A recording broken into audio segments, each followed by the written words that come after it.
శుక్లాం బ్రహ్మ విచారసార పరమామాద్యాం జగద్వ్యాపినీం వీణా పుస్తకధారిణీం అభయదాం జాడ్యాంధకారాపహాం హస్తే స్ఫాటికమాలికాం విదదతీం పద్మాసనే సంస్థితాం వందే తాం పరమేశ్వరీం భగవతీం బుద్ధిప్రదాం శారదాం. శ్రీ మహాగణాధిపతయే నమః. శ్రీ మహాసరస్వత్యై నమః. శ్రీ గురుభ్యో నమః. రవి గోచారము, రవి యొక్క సంచారం మూలకంగా జాతకులకు ఎలాంటి ఫలితాలు ఉంటాయి అనేటువంటి విషయాన్ని మనం చూసినట్టయితే, రవి సంచారానికి అత్యంత ప్రాధాన్యత ఉంది. సూర్యుడు గ్రహరాజు కనుక ఆ సూర్యుడు చుట్టే మిగతా గ్రహాలన్నీ కూడాను తమ తమ కక్షల లోపల తిరుగుతూ ఉంటాయి. కనుక సూర్యుడి యొక్క సంచారము మానవులపైన ఏ స్థానాలలో సంచరిస్తున్నప్పుడు ఎలాంటి ఫలితాలు ఉంటాయి అనేటువంటి విషయాన్ని మనం చూసినట్టయితే, సూర్యుడు ప్రధానమైనటువంటి గ్రహ. అంటే సూర్యుడు ఏ ఏ విషయాలపై ప్రభావాన్ని చూపిస్తాడు సాధారణంగానంటే, సూర్యుడు తండ్రి, ప్రభుత్వపు పనులు, అధికారము, తర్వాత ఉద్యోగంలో ఉన్నటువంటి వాళ్లకు ఉన్నతాధికారులతో కలిగేటువంటి సంబంధాలు, సమాజంలో కీర్తి ప్రతిష్టలు, ముఖ్యంగా మనిషి లోపల ఆత్మవిశ్వాసము, మనిషిలో లీడర్షిప్ క్వాలిటీస్ అన్నీ కూడాను సూర్యుడి మూలకంగా వస్తూ ఉంటాయి. తర్వాత రాజకీయంలో ఉన్నటువంటి వాళ్లకు, ఉద్యోగులకు ఉద్యోగం ఎలా నడుస్తుంది అనేటువంటి ఎన్నెన్నో విషయాలపై సూర్యుడి యొక్క సంచారము గోచార రీత్యా లేదా జాతకులు జన్మించినటువంటి సమయంలో సూర్యుడు ఉన్నటువంటి స్థితి మూలకంగా, సూర్యుడు బలవంతంగా ఉన్నాడా, జన్మ సమయంలో బలహీనంగా ఉన్నాడా, అష్టక వర్గు ఎలా ఉంది, సమరాశిలో ఉన్నాడా, మిత్రరాశిలో ఉన్నాడా, శత్రురాశిలో స్థిరమై ఉన్నాడా జన్మ సమయంలో అనేటువంటి విషయాలపై సూర్యుడి యొక్క ఫలితము ఆధారపడి ఉంటుంది. అయితే గోచార రీత్యా సూర్య భగవానుడి యొక్క సంచారము 12 రాసుల వారికి ఎలాంటి ఫలితాలు ఇవ్వబోతున్నాయి అనే విషయాన్ని మనము తెలుసుకుందాం. కుంభరాశి వారికి రవి గోచారము ఎలా ఉందో తెలుసుకుందాం. 15 జూన్ 2026 నుండి 16 జూలై 2026 మధ్యకాలంలో సూర్యుడు బుధుని క్షేత్రమైనటువంటి మిథున రాశిలో సంచరిస్తున్నాడు. అంటే ఈ స్థానము, ఈ సంచారము కుంభరాశి వారికి ఏమవుతుంది? పంచమ స్థానం అవుతుంది. పంచమ స్థానము దుస్థానం కాకపోయినప్పటికీ గోచార రీత్యా సూర్యుడికి ప్రతికూల స్థానంగా మనకు చెప్పబడి ఉంది.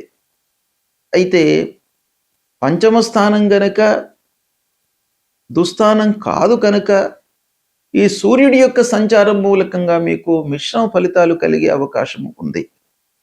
ఇక సూర్యుడు శని శత్రువులు, సూర్యుడు బుధుడు మిత్రులు కనుక ఈ విధంగా చూసినప్పటికీ మీకు మిశ్రమ ఫలితమే కనబడుతుంది. అంటే ఓవరాల్గా మనకు కుంభరాశి జాతకులకు ఈ 15 జూన్ నుండి 16 జూలై మధ్యకాలము మిశ్రమ ఫలితాలు సూర్యుడి మూలకంగా కలుగుతాయి అనేటువంటి విషయం మనకిక్కడ తేలుతుంది. తద్వారా ఫలితాలు ఎలా ఉంటాయి అనే విషయాన్ని మనం చూసినట్టయితే, పిల్లల విషయంలో మీరు కొన్ని జాగ్రత్తలు తీసుకోవాలి. అంటే వాళ్ళ యొక్క చదువు, ఉద్యోగము, సెటిల్మెంటు, వాళ్లకు సంబంధించినటువంటి పనులు, వివాహాది శుభకార్యాలు, వాటిపైన మీరు కొంత మనస్సు నిలిపినట్టయితే మంచి ఫలితాలు కలుగుతాయి. ముఖ్యంగా పిల్లల యొక్క చదువు పైన మీరు బాగా మనస్సు నిలపాలి. వాళ్ళను ఒక మంచి సంస్థ లోపల నిలపడానికై మీరు అన్ని విధాలుగా అనుభవజ్ఞుల యొక్క సహాయ సహకారాలు, ఆత్మీయుల యొక్క సూచనలు, స్నేహితుల యొక్క సహకారము తీసుకున్నట్టయితే వాళ్ళను మంచి స్థాయిలో నిలుపుతారు. అయితే విద్యార్థులు మరి ఏం చేయాలి ఈ సమయం లోపల అనంటే, ఏకాగ్రత చాలా అవసరం మీకు ఈ సమయం లోపల. పంచమ స్థానంలో సూర్యుడు సంచరిస్తున్నాడు.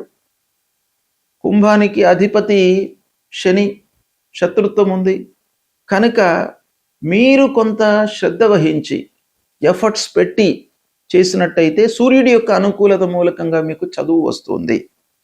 ఇకపోతే పెట్టుబడుల లోపల జాగ్రత్త వహించండి.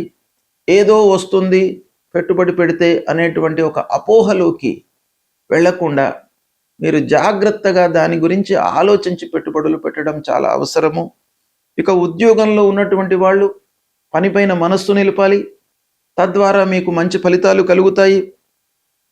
ఉద్యోగస్తులకు ముఖ్యంగా కొత్త ఆలోచనలు ఉద్భవించే అవకాశాలు ఉన్నాయి, తద్వారా మీకు మంచి ఫలితాలు కూడాను కనబడతాయి.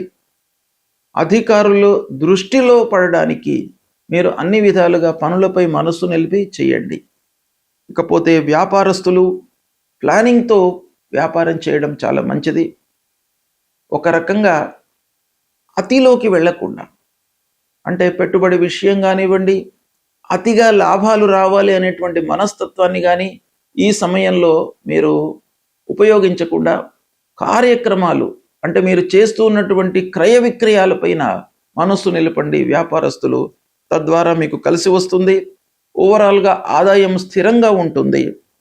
ఖర్చులను మట్టుకు నియంత్రించుకోవడం అవసరము. కుటుంబంలో మీరు ఓపికతో ఉన్నట్టయితే కుటుంబ వాతావరణం మీకు అనుకూలంగా ఉంటుంది. మిత్రుల యొక్క సహాయ సహకారాలు లభిస్తాయి. రాజకీయంలో ఉన్నటువంటి వాళ్లకు మిశ్రమ ఫలితాలు కనబడుతున్నాయి ఈ సమయం లోపల.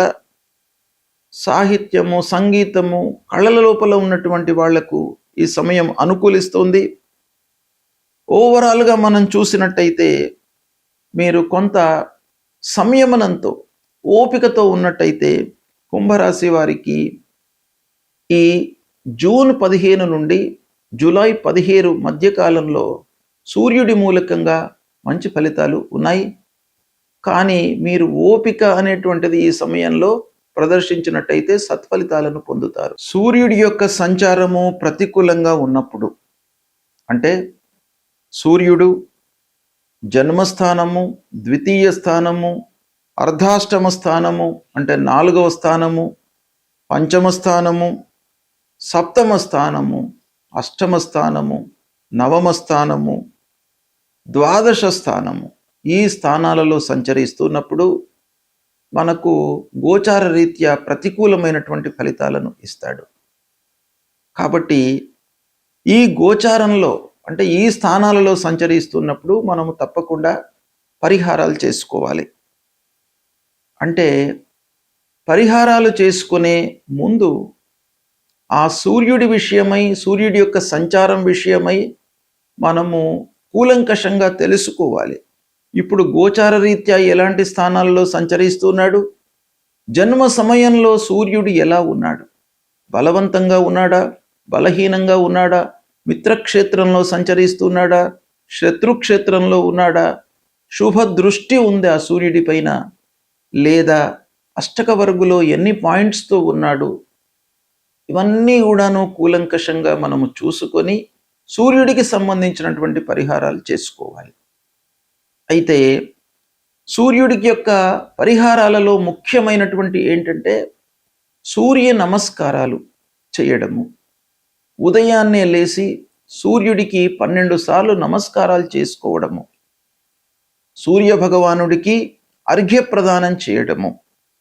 అంటే అర్ఘ్యప్రదానము అత్యంత ప్రధానమైనటువంటి పరిహారంగా మనకు శాస్త్రం చెప్తోంది. కాబట్టి అర్ఘ్యప్రదానం అంటే నీళ్లు వదిలిపెట్టడము సూర్య భగవానుడికి. అది మీరు చేసినట్టయితే చాలా సత్ఫలితాలు కలుగుతాయి. అంటే మీరు ఏం చేయాలి, అర్ఘ్యప్రదానం చేస్తున్నటువంటి సమయంలో ప్రతిరోజు కూడాను సూర్యోదయ సమయంలో ఒక రాగి పాత్రలో నీళ్లు తీసుకొని అందులో ఎర్రటి పువ్వులు లేదా అక్షతలు వేసి తూర్పు వైపుకు నిలబడి అంటే తూర్పు దిశలో మన ముఖాన్ని ఉంచి అటువైపు నిలబడి, అంటే సూర్యోదయం అటువైపు నుంచి అవుతుంది గనక సూర్యుడికి ఎదురుగా మనం నిలబడి అర్ఘ్య ప్రదానం ఇవ్వండి. తద్వారా మీకు ఆ సూర్య భగవానుడి యొక్క అనుకూలత కలుగుతుంది. ఇది చాలా ప్రధానమైనటువంటి పరిహారము. రెండవది, ఆదిత్య హృదయము పారాయణం చేసుకోండి. మూడవది, సూర్యుడికి సంబంధించినటువంటి మూల మంత్రం జపా కుసుమ సంకాశం కాశ్యపేయం మహద్యుతిం తమోరిం సర్వపాపఘ్నం ప్రణతోస్మి దివాకరం అనేటువంటి ఈ మూల మంత్రాన్ని ప్రతినిత్యం కూడాను చదువుకోండి. సూర్యుడికి సంబంధించినటువంటి గాయత్రి జపము మనకు శాస్త్రంలో చెప్పబడి ఉంది. అది కూడాను మీరు ప్రతిరోజు చదువుకున్నట్టయితే సూర్య భగవానుడి యొక్క అనుకూలత ఉంటుంది. సూర్యుడు ఆరోగ్యాన్ని ప్రసాదించేటువంటి గ్రహము కాబట్టి మీరు ఈ సంచారంతో నిమిత్తం లేకుండా ప్రతిరోజు కూడాను సూర్య భగవానుడికి నమస్కారం చేసుకోండి. ఆదిత్య హృదయం చదవండి, పారాయణం చేయండి, సూర్య గాయత్రి జపించండి. మీకు ఆరోగ్యము ప్రధానంగా సూర్యుడు ఇస్తాడు. ఆరోగ్యమే ప్రధానం కాబట్టి ఆరోగ్య సమస్యలు లేకుండా ఉన్నట్టయితే జీవితంలో మనకు కలిగేటువంటి ఫలితాలను అనుభవించడానికి మనకు ఆస్కారం ఉంటుంది. కాబట్టి సూర్యుడిని మీరు ప్రతినిత్యం కూడాను కొలవండి, అనుగ్రహాన్ని పొందండి. శుభం.